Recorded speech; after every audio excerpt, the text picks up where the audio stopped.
sudah disebut bahwa soal Islamophobia ini sesungguhnya sudah ada dari 14 abad lalu ya. Artinya sampai Allah menyatakan lakum dinukum waliyadim, sampai juga dinyatakan amalmu, amal kami, ya kan? Sampai kayak gitu kan, itu dahsyat sekali. Nah, perbedaannya setelah tadi Husnul menguraikan tadi adalah Islam mengakui Isa, tapi penganut Isa tidak mengakui Islam. Itu perbedaannya kan? Mereka tidak menerima Muhammad sebagai nabi terakhir. Saya kira bermula dari sana. Ketika bicara Islamophobia berbasis nilai, maka pertarungan lamanya adalah pertarungan apa yang saya sebut sebagai perang salib. Islam dalam posisi dia berjaya, Islam hanya mengajak tapi tidak memaksa. Nggak ada paksaan. Nilainya adalah nilai dalam kajian itu adalah karena Islam memang mengajak kehidupan yang tentram damai dan dia tidak akan memerangi orang-orang yang berbeda. Jadi tidak akan ada peperangan itu. Itu nilainya. Jadi duduk bersama dalam perbedaan agama itu biasa, duduk bersama dalam perbedaan keyakinan itu biasa, dan dalam konstruksi perdamaian dan kedamaian tidak ada untuk saling mengusik. Itu menjadi tegas dalam Islam. Jadi kalau ada umat Islam yang mencoba memaksa, bahkan sampai mendikte dengan bom bunuh diri, itu bukan menerapkan ajaran Islam. Menyampaikan yang benar adalah benar, yang salah adalah salah, itu kewajiban Islam. Nggak bisa enggak di situ. Selebihnya silakan Anda pilih. Kami cuma menyampaikan. Apakah kemudian di dalamnya ada nilai pemaksaan? Enggak, karena itu soal panggilan hati. Nah, tadi la ikraha fiddin, itu soal panggilan hati. Itu nilainya dulu Nusu. Jadi saya belum masuk ke sistem sosialnya ya. Saya masuk ke dalam sistemnya dulu.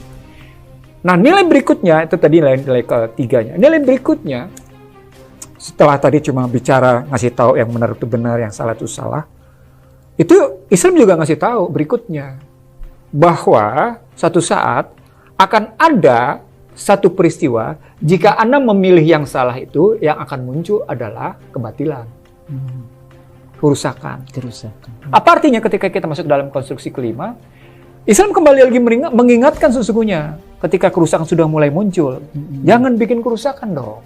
Nanti akan muncul masalah, batil itu akan muncul masalah, akan muncul bencana sosial, itu akan kena kita semua. Itu akar keempatnya. Akar kelimanya di situ gitu ya. Islam mau kok memaafkan, bahkan tidak boleh marah. Jadi kalau ambil perspektif nilai yang pertama adalah Husnul tidak boleh marah walaupun punya kesempatan untuk marah. Husnul tidak boleh membalas walaupun punya kesempatan membalas. Kecuali Husnul memang sudah dalam posisi terzalimi. Lain lagi ya. Lain lagi posisinya. Itu nilainya. Ada 5 nilai yang kita anut dalam sistem sosiologi Islam. Sosiologi agama basisnya Islam.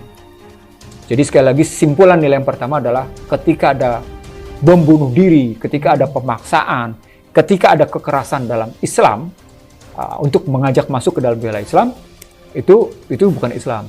Tetapi ketika Islam melakukan nahi mungkar, itu tadi dalam rangka tadi mengatakan yang benar adalah benar, yang salah adalah salah. Jadi bukan hanya mengajak pada kebaikan, tapi juga mencegah pada kemungkaran. Nah, itu rumusan nilai-nilainya. Nah, kalau kita masuk lebih lanjut ke dalam sistemnya, maka basis interaksinya yang pertama yang paling penting. Basis interaksinya yang pertama adalah ketika kita mulai bicara interaksi berbasis simpati. Maka simpatinya adalah simpati nilai. Simpati karena kita bersaudara satu sama lain. Innal mu'minina ikhwan. Dan sesama manusia, bukan sekedar pada kesamaan agama. Sesama manusia, Islam melarang dilakukan pembunuhan. Itu pada konstruksi simpati. Konstruksi empati, Islam juga memahami kalau ada pihak lain yang mengalami kesulitan, dia akan berupaya untuk membantu, karena itu memang panggilan kemanusiaan. Tidak peduli apakah sama agama atau berbeda agama. Itu basisnya empati. Kalau basisnya identifikasi, sesungguhnya tadi dalam rangka lakum dinukum waliyadin, interaksi berbasis identifikasi. Oke, ada batasan misalnya karena kami tidak mungkin masuk ke wilayah keyakinan Anda karena Anda tidak mungkin masuk ke wilayah keyakinan kami pada posisi pengidentifikasian. Nah, itu basis interaksi yang ketiga karena identifikasi. Nah, basis berikutnya adalah soal sugesti. Nah, pada konstruksi sugesti interaksi tadi, ya orang akan terbangun pada nilai-nilai yang dibawanya. Nah, konstruksi interaksi sosial kayak gini atau interaksi pribadi kayak gini bisa dilihat ke dalam pembentukan struktur masyarakat Husnul. Nah, struktur masyarakat Islam adalah struktur masyarakat yang sesungguhnya tadi yang Husnul pernah bilang, tidak dibedakan karena persoalan kekayaan dan kemiskinan, tapi ketakwaan. Itu kami tidak membedakan dalam konstruksi soal Anda warna kulitnya apa atau keyakinan Anda apa, terserah. Nah, berikutnya itu berarti dalam masalah kekuasaan. Nah, kekuasaan kan sumbernya 5. Ada kekuatan, ada kekayaan, ada kepandaian, ada kecantikan, kepandaian dalam keterampilan, kepandaian dalam keilmuan, tapi sekaligus kewibawaan itu muncul di sini. Kalau ngambilnya struktur kekuasaannya begitu dalam sosiologi Islam bicara dulu bahwa kekuasaan yang dibangun ini karena betul-betul sosiologinya sosiologi agama, sosiologi Islam. Maka Islam melihat kekuasaan itu adalah amanah. Jadi 5 basis ini sesungguhnya hanya dalam rangka menjalankan amanah. Apakah Anda kaya, apakah Anda kuat, apakah Anda cerdas, apakah Anda cantik, gitu ya posisinya gitu ya. Apakah Anda kemudian merasa punya kewibawaan? Itu sesungguhnya dalam rangka menjalankan amanah.